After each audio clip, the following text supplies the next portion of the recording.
Every year in the United States, thousands take to the pools and water parks as lifeguards to make sure everyone stays safe throughout the year. Hello, I'm Courtney Anthony. And I'm Taylor Dilcher. Today on Behind the Baywatch, we take a look at what lifeguards do and how they do it. You'd be surprised at how much happens behind the scenes before you would ever take your first plunge into the pool. Lifeguarding is a profession taken up by thousands every summer. Lifeguards are a necessity for any safe swimming environment. They help save the lives of people every day all around the world who have trouble swimming. Lifeguards dedicate time every week to shaping up their skills and making sure they know how to rescue a person and what to do in case of an emergency. When I was 5 years old, I was a pretty weak swimmer, and I was swimming at the community pool one day and started to drown, and a lifeguard ended up having to jump in, pull me out, and save my life. While lifeguarding may be considered a glamorous job by many, it is hard work and involves a lot of training on the part of the lifeguard who has to keep their skills rescue ready at all times. Lifeguarding is hard work. It requires a lot of training. It is my responsibility that everyone gets home okay. As you can see, lifeguards have an extremely important job that affects many people on a personal level. Over half of the adults in the United States say that they've had a drowning scare at some point in their lifetime, and many of these were prevented by their friendly neighborhood lifeguards. I spoke to a lifeguard earlier to get a better perspective at what all goes into lifeguarding. I'm Courtney Anthony here with our resident lifeguard expert, Daniel Domaseg. Welcome, Daniel. Share some of your background of your lifeguard experience with us.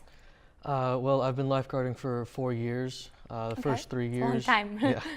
The first 3 years were at a water park, Inner H2O. Okay, cool. And it was very stressful. And then, yeah. And then this past year, I've been working at a rec center. Okay, so you have a lot of experience. In your opinion, what kind of skill set does a person need to be a lifeguard? They need to be attentive, Okay. very attentive. They also need to have a good, strong work ethic because you're guarding people's lives in the water. It's important. And you also need to be very active in your in-service and your training. Okay, cool. So training, what kind of training does it take to be a lifeguard? That's a big part of it. It doesn't take long to be trained as a lifeguard, but it is hard. It's intense. I mean, you have to learn CPR, artificial breathing. You have to learn. Oh wow, it's a lot. Especially at a water park, you got bee stings, you got burns, and everything else, scrapes, bruises. So, I mean, you got to learn how to treat that and how to communicate with your leadership.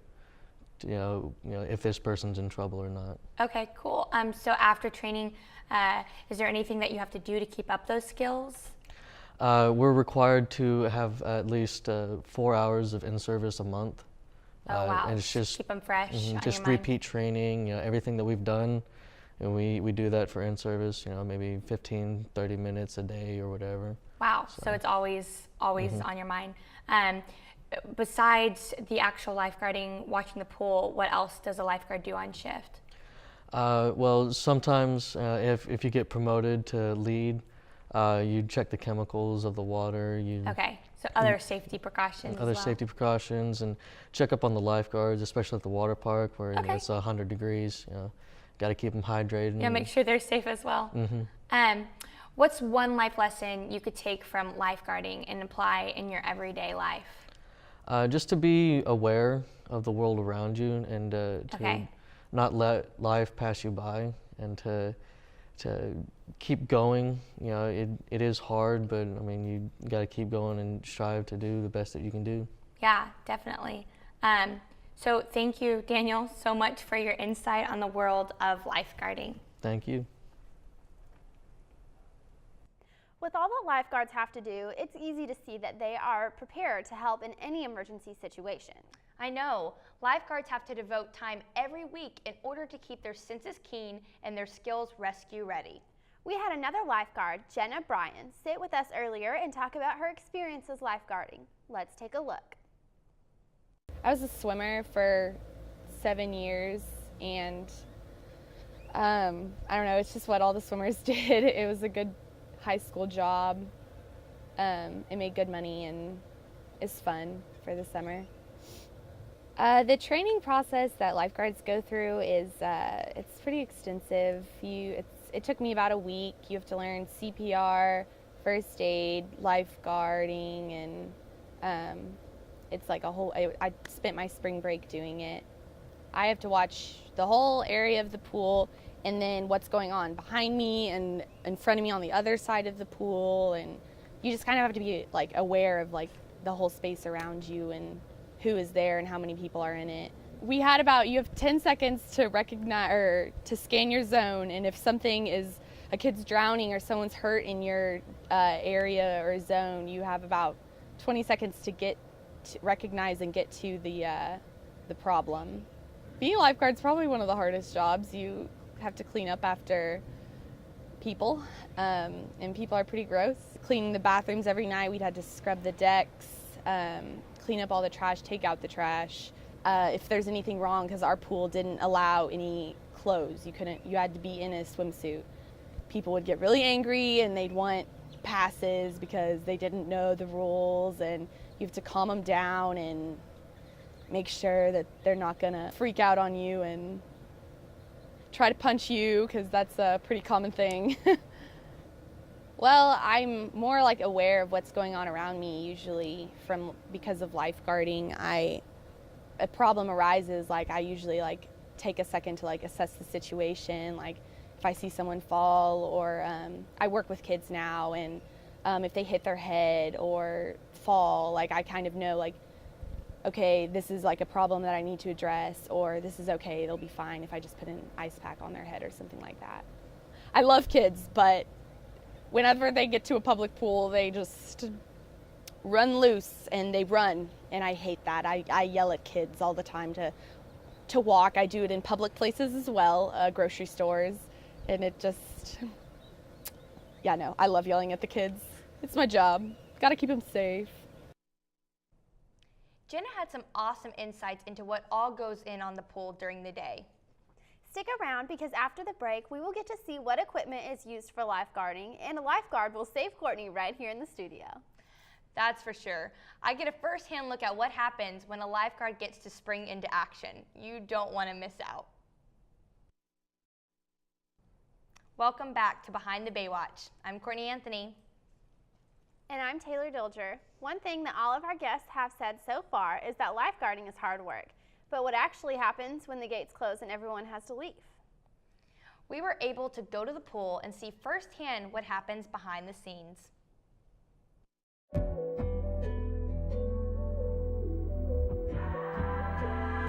So on daily, just sitting on the side of the pool and making sure that people are being safe, and trying to make sure that people know that you're there to help them out, and just hope that nothing goes wrong while you're there. I mean, there's always that chance that someone might actually hurt themselves in the pool, and you really don't want that to happen. So.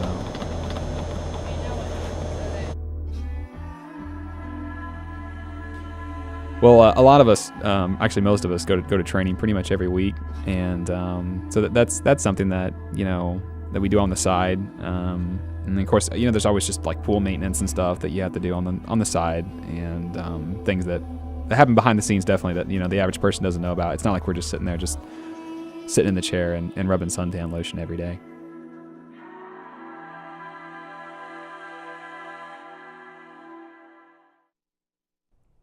Along with learning CPR, lifeguards have to learn how to use their equipment to assist swimmers in distress, and the moves to figure out how to get them to safety. I was able to interview a lifeguard earlier who was able to show us exactly what happens when a swimmer becomes distressed in the swimming pool. Here with us now is Tessie Colquitt. Tessie has been a lifeguard for several years and has a bunch of experience guarding. Welcome, Tessie. Thanks. So I understand that you brought a bunch of different equipment with you here today. Yeah. Can you walk us through some of it? Yeah, sure. This is just your basic lifeguarding equipment that we use in every day. we'll start from over here and Okay. move our way over here. This is our pocket mask, which we keep with us at all times. This is for any time we need to perform CPR on a victim. Instead of doing mouth-to-mouth, which was the old-fashioned way, we now use a pocket mask, which is placed over the victim's mouth. Okay. We blow in. That way, anything that comes out of the victim's mouth we won't. So you don't actually, you see that on the movies that the yeah. mouth-to-mouth, you don't actually do that. Yeah, exactly. Okay, cool. So that's a nice little new technology. We also have our fanny pack, which is just to keep our equipment with us. This is cool. Yeah. Also helps us to look cool while we're on the stand. Yeah. Bunch of whistles, I see. Yeah, we have tons of whistles. We don't normally need that many, but we use one basic whistle. This is the Fox 40. It's the most common type of whistle.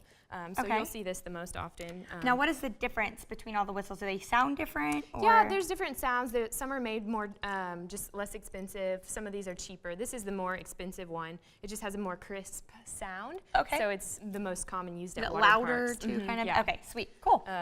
This is our guard hat, just to have, this is a way to identify us as lifeguards, as well as our Sure, lifeguard everybody tube knows right where here. you guys are. Yeah, Okay. just keep sun off of our face as well.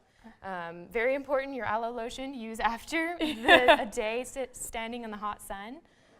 Okay, cool, yeah. And this stuff smells really good too. Yeah, and then this is our most important piece of equipment. It's our rescue tube. So we use this at all times. Okay, yeah, I've seen this at every pool and park I've ever been at. And it's a way to identify lifeguards, but it's the main form of rescuing. So Okay. we keep this with us at all times with our strap around our shoulder like this, and we have the guard facing out just to be Do you have to hold it in a certain way when well, you're on stand? usually or? the more professional way of holding it is like so, where you can see the guard and your elbows are out. Oh, really? I always thought they were just kind of like chilling out, like Yeah. holding it. So that's like the professional way to hold it. That's the way that we try to look the most professional, but it doesn't really matter. Sometimes guards will hold it like this, or As long as it's like ready and available. yeah, as long as it's available. Well, do you mind showing us maybe some of the rescues that you Sure. might perform on somebody? Yeah, definitely. Okay, cool.